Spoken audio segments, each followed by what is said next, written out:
చెన్నైకి వెళ్ళే రైలు మనకు కరెక్ట్గా వడమాలపేట నుంచి ఇటువైపు అప్లాయగుంటకు వెళ్ళేటువంటి రోడ్ ఇది. ఇక్కడ అరుణగిరి అనేసి మంచి అద్భుతమైనటువంటి ఈ యొక్క అరుణాచలం పోలేని వాళ్ళు ఇక్కడ అరుణగిరి అనేసి ఇక్కడ కూడా అష్టలింగాలు ఉంటాయి. ఈ లింగాలని మనం దర్శించుకొని ఈ కొండ చుట్టూ చూడొచ్చు. అలాగే ఈ చెన్నైకి వెళ్ళే ట్రైన్ కానీ వచ్చే ట్రైన్ కానీ వేరు మార్గం నుంచి వస్తాయి.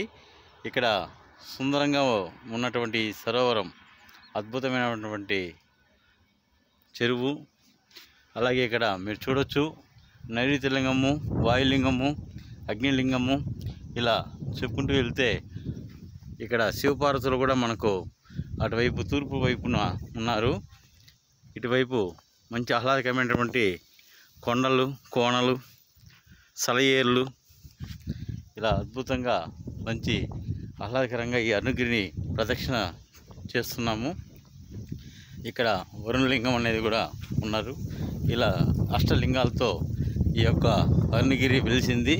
మనకు ఇక్కడ వడమాలపేట నుంచి కరెక్ట్గా 3 కిలోమీటర్ల దూరంలో ఉంది ఓబిఆర్ కండ్రిక విలేజ్.